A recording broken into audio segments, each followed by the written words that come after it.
નમસ્કાર ભાઈ બહેનો, મુખ્ય પરીક્ષા સંબંધી સાંપ્રત પ્રવાહના જુદા જુદા મુદ્દાઓ ઉપર વિશ્લેષણાત્મક અને પ્રશ્નોત્તર શૈલીથી આપણે ચર્ચા પ્રારંભ કરી છે, જેનો આ પાંચમો વિડિયો અમે આપની સમક્ષ રજૂ કરી રહ્યા છીએ। આ વિડિયોમાં અમે કૃષિ સુધારા ઉપર ધ્યાન કેન્દ્રિત કર્યું છે અને કૃષિ સુધારા ઉપર જ નાના 10-15 મિનિટના થોડા વધારે વિડિયોઝ બનાવવાની ઈચ્છા છે, કારણ કે આવનારી પરીક્ષાઓમાં કૃષિ સુધારાને લઈને પ્રશ્ન આવવાની શક્યતા અત્યંત વધુ દેખાય છે। ભાઈ બહેનો, એ તમારી જરૂરિયાત અને જીપીએસસી માં પ્રશ્ન જે પ્રકારના આવે છે એ પ્રશ્નના સ્વરૂપને ધ્યાને રાખી આપણે ફંડામેન્ટલી કૃષિ સુધારાને લઈને બેસિક અન્ડરસ્ટેન્ડિંગ સ્પષ્ટ કરવાની આવશ્યકતા છે, કન્સેપ્ચ્યુઅલ ક્લેરિટી લેવાની આવશ્યકતા છે। ઘણા વિદ્યાર્થીઓ સાથે વાતચીત થઈ તો એમાંથી મને એવું જાણવા મળ્યું કે તેઓ કૃષિ સુધારાને લઈને ખાલી જોગવાઈઓ જાણે છે, એની પાછળનું વિઝન, એ શા માટે લાવવામાં આવ્યા, એ શું છે અને કઈ રીતે એના દ્વારા અમુક લક્ષ્યો પ્રાપ્ત કરવાની કોશિશ કરવામાં આવશે, આ બધી જ બાબતો ઉપર આપણે ભાઈ બહેનો આ મુદ્દા અહીંયા ચર્ચા કરશું। એટલે આ ટોપિકનું હેડિંગ જ રાખ્યું છે કૃષિ સુધારા વિભાવનાત્મક સમજ, કન્સેપ્ચ્યુઅલ અન્ડરસ્ટેન્ડિંગ, અને એ સંદર્ભમાં આપણે ત્રણ મુદ્દાઓ પર ચર્ચા કરશું કે કૃષિ સુધારા શું છે, વોટ ઇઝ એગ્રીકલ્ચરલ રિફોર્મ્સ, શા માટે લાવવામાં આવ્યા, why agricultural reforms, અને કઈ રીતે આ સુધારા કરવામાં આવી રહ્યા છે, how we can achieve that reforms target। એ કન્સર્નમાં ભાઈ બહેનો શું છે એની ઉપર આપણે શરૂઆત કરીએ। પહેલો જ મુદ્દો છે કૃષિ ક્ષેત્રના આર્થિક પરિબળો પર કેન્દ્રિત છે। એક નાનકડી એવી સ્પષ્ટતા આપવા માંગીશ કે કૃષિ ક્ષેત્ર જે આપણા દેશનું છે એ મુખ્યત્વે 4 પરિબળો પર આધારિત છે। નંબર 1 ભૌતિક પરિબળ, નંબર 2 સંસ્થાગત પરિબળ, નંબર 3 માળખાગત પરિબળ અને નંબર 4 આર્થિક પરિબળ। તો દેશના કૃષિ ક્ષેત્રનો વિકાસ 4 પરિબળો ઉપર નિર્ભર કરે છે અને એ 4 પરિબળોમાંથી એક પરિબળ આર્થિક પરિબળ ઉપર આ સુધારા કેન્દ્રિત છે। મારા ભાઈ બહેનો, આર્થિક પરિબળોની અંતર્ગત કઈ કઈ બાબતો આવે થોડીક સ્પષ્ટતા રાખીશું। 3-4 બાબતો આવે। નંબર 1 કૃષિ બજાર સંબંધી બાબતો, નંબર 2 કૃષિના વેપાર વાણિજ્ય સંબંધી બાબતો, નંબર 3 કૃષિના પેદાશોની કિંમતના સંબંધ ધરાવતી બાબતો યા કિંમતથી સંબંધિત બાબતો, નંબર 4 કૃષિ ધિરાણ સંબંધી બાબતો, નંબર 5 કૃષિ વીમા સંબંધી બાબતો વગેરે વગેરેનો સમાવેશ આપણે ભાઈ બહેનો કૃષિના આર્થિક પરિબળમાં કરી શકીએ। આમાંથી જે કૃષિ સુધારા રજૂ કર્યા છે એ મુખ્યત્વે કૃષિના બજાર અને વેપાર વાણિજ્યથી જોડાયેલા છે, નંબર 1। નંબર 2 કૃષિ ક્ષેત્રમાં સરકારી દખલગીરી હટાવવાથી જોડાયેલા છે, નંબર 3 કૃષિ ક્ષેત્રમાં મૂડીરોકાણને પ્રોત્સાહન આપવાથી જોડાયેલા છે અને એ મૂડીરોકાણને પ્રોત્સાહન આપવા માટે એની અંતર્ગત નિશ્ચિત પગલાઓ લેવામાં આવ્યા છે। તો પહેલી બાબત આપણે સમજ્યા કૃષિ ક્ષેત્રના આર્થિક પરિબળો ઉપર કેન્દ્રિત છે। બીજી બાબત સમજીશું કૃષિ ક્ષેત્રમાં ઉદારીકરણ અને બજારીકરણને સુનિશ્ચિત કરે છે, ક્ષમા કરજો, બજારીકરણને સુનિશ્ચિત કરે છે। તો કૃષિ ક્ષેત્રમાં ઉદારીકરણ અને બજારીકરણના સંદર્ભમાં થોડી સ્પષ્ટતા આપવા માંગીશ કે ભાઈ બહેનો, ભારતમાં 1991 થી એલપીજી એટલે કે ઉદારીકરણ, ખાનગીકરણ અને વૈશ્વિકરણ શરૂ કરવામાં આવ્યું, પરંતુ એ ઉદારીકરણ, ખાનગીકરણ અને વૈશ્વિકરણ સ્ટેપ બાય સ્ટેપ ક્રમબદ્ધપણે પૂરી કોન્શિયસનેસ સાથે, પૂરી સતર્કતા સાથે ધીમે ધીમે આપણે આગળ વધાર્યું, પહેલી વાત। બીજી વાત, એ ઉદારીકરણ હેઠળ મુખ્યત્વે ધ્યાન ઔદ્યોગિક ક્ષેત્ર અને સેવા ક્ષેત્ર ઉપર આપવામાં આવ્યું। ઉદારીકરણનું કેન્દ્રબિંદુ અત્યાર સુધી ક્યારેય કૃષિ ક્ષેત્ર બન્યું નથી। વર્ષ 2000 માં કૃષિ નીતિ રજૂ થઈ, એમાં પણ ઉદારીકરણના વિચારો રજૂ થયા, પરંતુ એનું અમલીકરણ થયું નહીં। ખરા અર્થમાં ઉદારીકરણને કૃષિ ક્ષેત્રમાં સ્થાપિત કરવા માટે આ કૃષિ સુધારાઓ નિર્ણાયક મહત્વ ધરાવે છે। કૃષિ ક્ષેત્ર સંરક્ષણવાદ હેઠળ સરકારના નિયંત્રણો અને સરકારની સહાયો ઉપર નિર્ભર છે। ભાઈ બહેનો, કૃષિ ક્ષેત્ર આત્મનિર્ભર બની વૈશ્વિક અર્થતંત્રમાં વિસ્તૃત ભૂમિકા ભજવી શકે એવું સામર્થ્ય કૃષિ ક્ષેત્રમાં સરકારી સહાયથી નહીં આવે।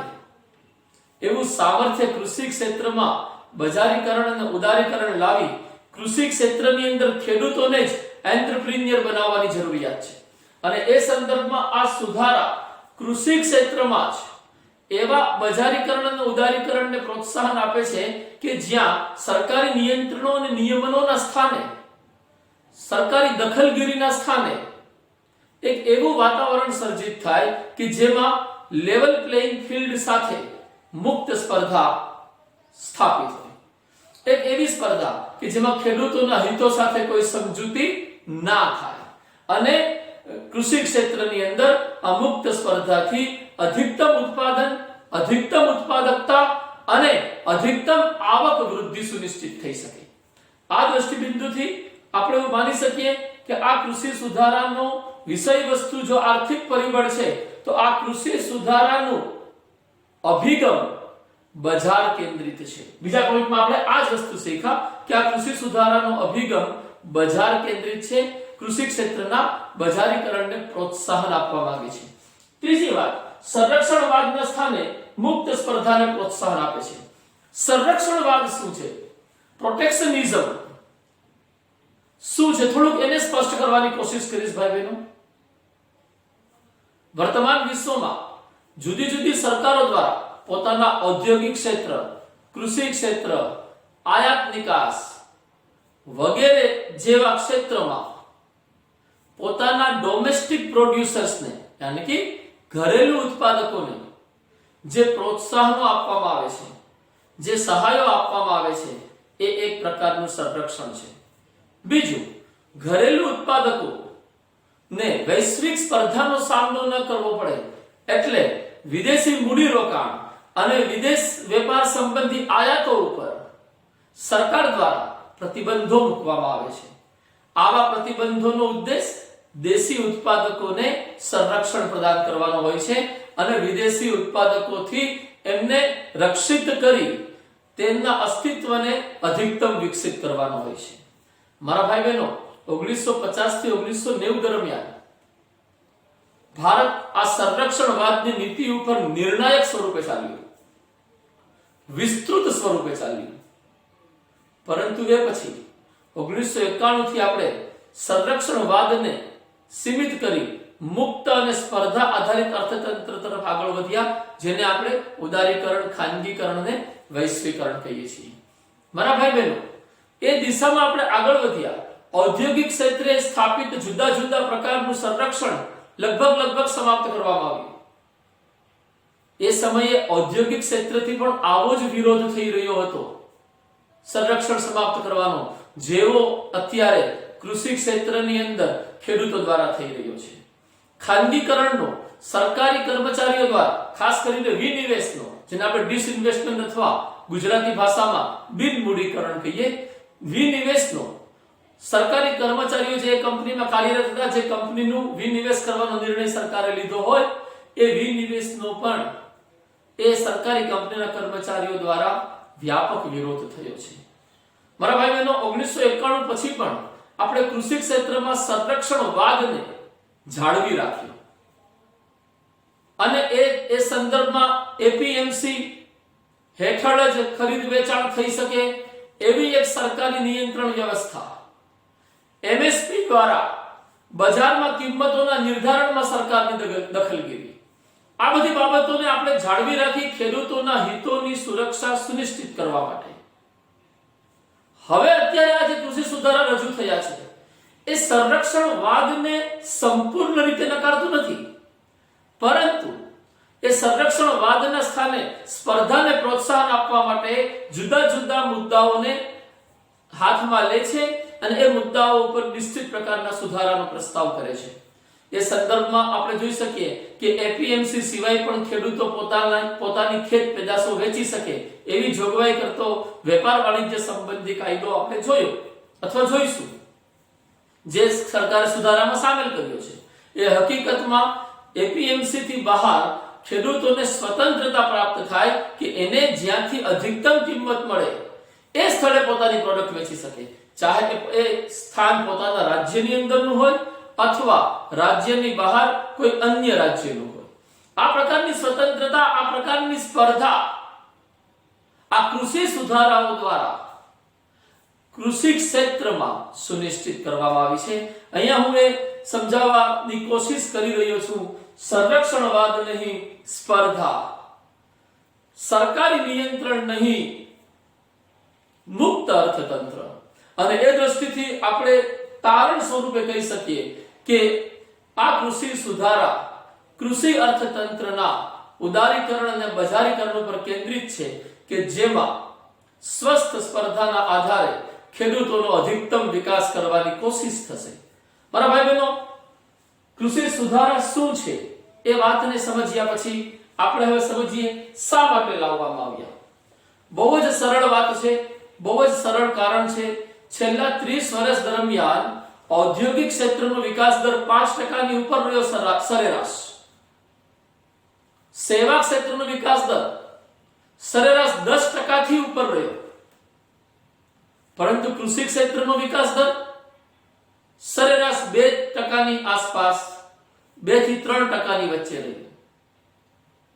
ચિંતકો એવું માને છે કે આ ધીમા અને અનિશ્ચિત સ્વરૂપના કૃષિ વિકાસનું કારણ એ છે કે કૃષિ વિકાસ અથવા કૃષિ ક્ષેત્ર સરકારી નિયંત્રણો, સરકારી દખલગીરીઓ અને સંરક્ષણવાદી નીતિઓનો શિકાર છે. જો કૃષિ ક્ષેત્રને, ભારતના કૃષિ ક્ષેત્રને વૈશ્વિક અર્થતંત્ર સાથે જોડી વૈશ્વિક અર્થતંત્રના લાભો કૃષિ ક્ષેત્ર સુધી પહોંચાડવા હશે, તો કૃષિ ક્ષેત્રે કેટલાક અગત્યના સુધારા કરવા જરૂરી છે. મારા ભાઈ બહેનો, કૃષિ ક્ષેત્રે વિદેશી મૂડીરોકાણ વધે, કૃષિ ક્ષેત્રે આપણા દેશી સ્તરે ખાનગી મૂડીરોકાણ વધે, એ માટે જરૂરી શું છે? તો કે જે રીતના ઔદ્યોગિક ક્ષેત્ર અને સેવા ક્ષેત્રની અંદર સ્પર્ધા અને લેવલ પ્લેઇંગ ફિલ્ડ જોવા મળે છે, એવું સ્પર્ધા અને લેવલ પ્લેઇંગ ફિલ્ડ કૃષિ ક્ષેત્રમાં પણ લાવો. કૃષિ ક્ષેત્રમાં પણ એ સંભાવનાઓ ઊભી કરો કે જે સંભાવનાઓ હેઠળ નફો વધવાની આશાએ મોટા પાયે મૂડીરોકાણ આકર્ષિત થઈ શકે. અને મૂડીરોકાણ યા મૂડીની અછત આપણા કૃષિ ક્ષેત્રની એક મુખ્ય સમસ્યા રહી છે. આ મૂડીની અછતની સમસ્યાના સમાધાન માટે આ કૃષિ સુધારા રજૂ કરવામાં આવ્યા. અને એટલે આપણે પહેલો મુદ્દો લીધો છે, કૃષિ ક્ષેત્રમાં મૂડીરોકાણને પ્રોત્સાહન પ્રદાન કરવું. મારા ભાઈ બહેનો, કૃષિ ક્ષેત્રમાં જો મૂડીની અછતનું સમાધાન મળી જાય તો એક સંભાવના એ છે કે ગ્લોબલ લેવલ ઉપર ભારતની કૃષિ પેદાશો સૌથી વધુ કોમ્પિટિટિવ બની શકે એમ છે. અને એ મૂડી અને ટેકનોલોજી ત્યારે જ સંભવિત થશે જ્યારે ખાનગી ક્ષેત્ર એની અંદર પૂરી રુચિ લે અને એની અંદર મૂડીરોકાણ માટે આગળ વધે. ભાઈ બહેનો, પહેલું કારણ શા માટે કૃષિ સુધારા? બહુ જ અગત્યની વાત, મૂડીરોકાણને પ્રોત્સાહન આપવા માટે કૃષિ સુધારા. નંબર 2, કૃષિ બજારોમાં સ્પર્ધાને પ્રોત્સાહન આપવા માટે લેવલ પ્લેઇંગ ફિલ્ડ સુનિશ્ચિત કરવું. જુઓ, લેવલ પ્લેઇંગ ફિલ્ડ હેઠળ જ વેચનાર અને ખરીદનાર બંનેને વિકલ્પોની બહુલતા ઉપલબ્ધ કરાવવામાં આવે છે. ખાસ કરીને વેચનારને અત્યારની વ્યવસ્થામાં, એપીએમસી હેઠળની વ્યવસ્થામાં વેચનાર પાસે ઘરાકને લઈને બહુ વિકલ્પો ઉપલબ્ધ નથી. વેચનાર ખેડૂત બાધ્ય છે એપીએમસીમાં દલાલો અથવા એજન્ટ્સને પોતાની પ્રોડક્ટ્સ વેચવા માટે. ખેડૂતો બાધ્ય છે પોતાના સ્થાનમાં, પોતાના ક્ષેત્રમાં આવેલી એપીએમસીમાં પોતાનું અનાજ અથવા પોતાના પાક વેચવા માટે. મારા ભાઈ બહેનો, આ લેવલ પ્લેઇંગ ફિલ્ડ કઈ રીતના છે કે જેમાં એક જ સંસ્થા સંપૂર્ણપણે આખા વેપાર વાણિજ્યને કંટ્રોલ કરી રહી છે. મારા ભાઈ બહેનો, કૃષકોને, ખેડૂતોને વિસ્તૃત વિકલ્પો ઉપલબ્ધ કરાવવા જરૂરી છે, જેથી તે પોતાની પ્રોડક્ટ્સ, પોતાની ખેત પેદાશો અધિકતમ નફો મળે ત્યાં વેચી શકે. એ સંદર્ભમાં આપણે વેપાર વાણિજ્ય સંબંધી સુધારામાં જોગવાઈઓ થયેલી છે, આપણે આગળ તૈયાર કરીશું ભાઈ બહેનો. પછી ત્રીજું કારણ છે કૃષિ ક્ષેત્ર ઇઝ ઓફ ડુઇંગ બિઝનેસને પ્રોત્સાહન આપવું. મારા ભાઈ બહેનો, આવશ્યક વસ્તુ અધિનિયમમાં સુધારા યા કોન્ટ્રાક્ટ ફાર્મિંગને લઈને સુધારા અથવા કૃષિના વેપાર વાણિજ્ય સંબંધી સુધારા હકીકતે જોવા જાવ ને તો બે વસ્તુને સુસ્પષ્ટ કરે છે. નંબર 1, બિનજરૂરી સરકારી નિયંત્રણ, સરકારી દખલગીરી હટાવે છે. અને નંબર 2 કે કોઈ પણ આવી સમજૂતી કે વેપાર વાણિજ્ય થાય તો એમાં પૂર્ણ પારદર્શકતા જળવાય અને એમાં ખેડૂતોના હિતોનું રક્ષણ થાય.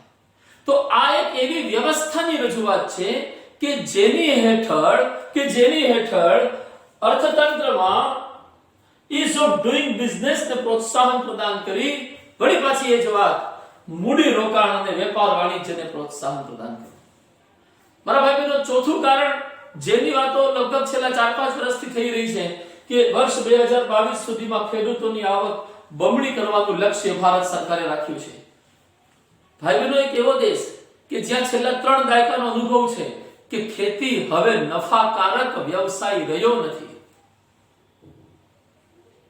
તો જે વ્યવસાય જ નફાકારક નથી એ વ્યવસાયથી જોડાયેલા લોકોની આવક બમણી કેમ કરવી? બધા પ્રયત્ન કરી લીધા, સિંચાઈ પ્રોજેક્ટ નાખી લીધા, ખાતર બિયારણ બધું આપણે આપ્યું ખેડૂતોને, સબસિડાઇઝ કિંમતો ઉપર આપ્યું, કૃષિ પેદાશોની કિંમતોની અંતર્ગત લગભગ 23 જેટલી કૃષિ પેદાશો ઉપર MSP જાહેર કરી ખેડૂતોને રક્ષણ પ્રદાન કર્યું. પરંતુ હકીકત શું છે તો કે 1991 થી 2020 વચ્ચે 3 લાખથી વધુ ખેડૂતોએ આત્મહત્યા કરી. આટલા રક્ષણો, આટલું સબસિડીના રૂપમાં સરકાર દ્વારા થતો ખર્ચ, તે છતાં ખેડૂતોની આત્મહત્યા, આ તે વળી કયો વિરોધાભાસ? મારા ભાઈ બહેનો, ખેડૂતોની આત્મહત્યા અને ખેડૂતોની સમસ્યાઓનું સમાધાન કરવા માટે તેમની આવક વધારવી જરૂરી છે. તેમની આવક વધારવા માટે તેમની ખેતીના વ્યવસાયની નફાકારકતા વધારવાની જરૂરિયાત છે. અને આ નફાકારકતા વધારવાના ઉદ્દેશથી જ આ સુધારા કરવામાં આવ્યા છે. ભાઈ બહેનો, કૃષિ સુધારા શું છે, એ શા માટે લાવવામાં આવ્યા એ આપણે સમજ્યા. હવે આપણે જોઈએ આ કૃષિ સુધારા હેઠળ કઈ રીતે કૃષિ ક્ષેત્રમાં સુધારાનો પ્રસ્તાવ કરવામાં આવ્યો છે. પહેલું, વેપાર વાણિજ્ય ઉપર કેન્દ્રિત છે કે આંતરરાજ્ય અને અંતઃરાજ્ય, એટલે કે રાજ્યની અંદર ને અંતઃરાજ્ય કહેવાય અને 2 કે 2 થી વધુ રાજ્ય વચ્ચેની બાબતને આંતરરાજ્ય કહેવાય. ઇન્ટરસ્ટેટ, ઇન્ટ્રાસ્ટેટ, આંતરરાજ્ય અને અંતઃરાજ્ય સ્તરે મુક્તપણે ખેત પેદાશોનું ખરીદ વેચાણ. જે વેપાર વાણિજ્ય સંબંધી કાયદો રજૂ થયો છે એ ખેડૂતોને એવો અધિકાર આપે છે કે તે પોતાની પ્રોડક્ટ્સને APMC ની બહાર પણ વેચી શકશે. તે પોતાની પ્રોડક્ટ્સને ડિજિટલ પ્લેટફોર્મ ઉપર પણ વેચી શકશે. તે પોતાની પ્રોડક્ટ્સને પોતાના રાજ્યની બહારના રાજ્યોમાં પણ વેચી શકશે. ધેટ મીન્સ વેપાર વાણિજ્યના સંબંધમાં વેચનાર ખેડૂત પાસે વિકલ્પો અને સ્વતંત્રતાઓ વધી રહી છે. નંબર 2, કોન્ટ્રાક્ટ ફાર્મિંગ ઉપર આખી એક ફ્રેમવર્ક રજૂ કરવામાં આવ્યું અને એ સંબંધમાં કોન્ટ્રાક્ટ ફાર્મિંગના બંને પક્ષકારો, નંબર 1 ખેડૂત, નંબર 2 કોર્પોરેટ ફિલ્ડના જે ઔદ્યોગિક એકમો છે એ લોકો, આ બંને વચ્ચે જે સમજૂતી કે જે કોન્ટ્રાક્ટ થાય કે જેના આધારે ખેડૂત પોતાની ખેત પેદાશો જે તે કંપનીને ઉપલબ્ધ કરાવે. અને એ કોન્ટ્રાક્ટ ફાર્મિંગ કઈ રીતે થશે, એના ધારા ધોરણો શું હશે, એની અવધિ કેટલી હશે, એ ખેત પેદાશો જે ખેડૂત દ્વારા કંપનીને વેચવામાં આવશે એની કિંમત કઈ રીતે નિર્ધારિત થશે, વગેરે વગેરે જેવી તમામ બાબતોની સ્પષ્ટતા આપી કોન્ટ્રાક્ટ ફાર્મિંગને સુવ્યવસ્થિત માળખું પ્રદાન કરવા ઉપર આ કૃષિ સુધારા કેન્દ્રિત છે. મારા ભાઈ બહેનો, ત્રીજી વાત શું છે આ કૃષિ સુધારામાં, તો કે સરકારી દખલગીરી ઘટાડવી. હમણાં જ આપણે વાત કરી આવશ્યક વસ્તુ અધિનિયમમાં જે સુધારા કરવામાં આવ્યા છે, હકીકત તમે જોવા જશો તો વસ્તુની માંગ અને વસ્તુના પુરવઠાને સુનિશ્ચિત કરવામાં સરકારી દખલગીરીને યથાશક્ય ઘટાડવાનો પ્રયત્ન છે. અને એ દ્રષ્ટિથી આપણે જોવા જઈએ તો APMC ની બહાર પોતાની ખેત પેદાશો વેચવાની સ્વતંત્રતા જે ખેડૂતોને અપાઈ છે એ પણ સરકારી દખલગીરી, સરકારી નિયંત્રણો અને સરકારી નિયમનોથી બહાર ઉઠી કાર્ય કરવાની મુક્ત સ્વતંત્રતાને દર્શાવે છે. તો ભાઈ બહેનો હું એવું કહી શકું કે આ સુધારા એ રીતે કરવામાં આવી રહ્યા છે કે જેથી સરકારી દખલગીરી યથાશક્ય અધિકતમ ઘટે. ચોથી વાત, ખેડૂતોને રક્ષણ પ્રદાન કરી તમામ સુધારા સુનિશ્ચિત કરવા. ખેડૂતોને રક્ષણ પ્રદાન કરી, ધેટ મીન્સ વોટ? ખેડૂતોના હિતો કોર્પોરેટ ક્ષેત્રની કંપનીઓ દ્વારા ખેડૂતોના હિતોને કોઈ નુકસાન ન પહોંચે એનું ધ્યાન આ કાયદાઓમાં રખાયું છે. વેપાર વાણિજ્યની પ્રવૃત્તિમાં એપીએમસીમાં ખેડૂત પોતાનો વેપાર, પોતાની પેદાશો વેચી ન શકે એવી કોઈ જોગવાઈ નથી. એ એપીએમસીમાં વેચી શકે જો એનો નફો થતો હોય, અને એપીએમસી ની બહાર પણ વેચી શકે. કોન્ટ્રાક્ટ ફાર્મિંગની અંતર્ગત એવી તમામ વાતો રજૂ કરવામાં આવી છે કે જે ખેડૂતોના હિતોને સુરક્ષા પ્રદાન કરે. તો આ સુધારા કઈ રીતે? તો કે જવાબ છે ખેડૂતોના હિતોની સાથે સમજૂતી કર્યા વગર સુધારા કરવા છે. ખેડૂતોને ક્યાંય નુકસાન ન થવું જોઈએ. આપ સૌને આશ્ચર્ય થશે કે આટલી વ્યવસ્થા રાખી છે, ખેડૂતોની સુરક્ષાને, ખેડૂતોના હિતોની સુરક્ષાને સર્વોચ્ચ પ્રાથમિકતા પ્રદાન કરવાની કોશિશ છે, તે છતાં ખેડૂતો દ્વારા જ કેમ વિરોધ થઈ રહ્યો છે? ખેડૂતો આટલો તીવ્રતાથી વિરોધ કદાચ આઝાદ ભારતની પહેલી ઘટના કહી શકાય. ગઈકાલે એટલે કે 26 જાન્યુઆરી 2021 ના રોજ જે રીતે ખેડૂતોનું એક ઉગ્ર પ્રદર્શન આપણને દિલ્હીમાં જોવા મળ્યું, એ ઉગ્ર પ્રદર્શન આ કૃષિ સુધારા પ્રત્યે ખેડૂતોના એક હિસ્સાના તીવ્ર આક્રોશને દર્શાવે છે. ભાઈ બહેનો, નેક્સ્ટ વિડીયોમાં ખેડૂતોને ક્યાં વાંધો છે આ ત્રણેય કાયદા સાથે, ખેડૂતોની માંગણી શું છે એની ઉપર આપણે સ્પષ્ટતા લેવાની કોશિશ કરશું અને ચર્ચા વિચારણા કરીશું. વિશ્વાસ છે, આશા છે કે આપને આ વિડીયો અત્યંત ગમ્યો હશે. મારા ભાઈ બહેનો, આપને આ વિડીયો ગમ્યો હોય તો પ્લીઝ આને લાઈક, શેર અને સબસ્ક્રાઇબ કરશો. Thank you very much. નમસ્કાર.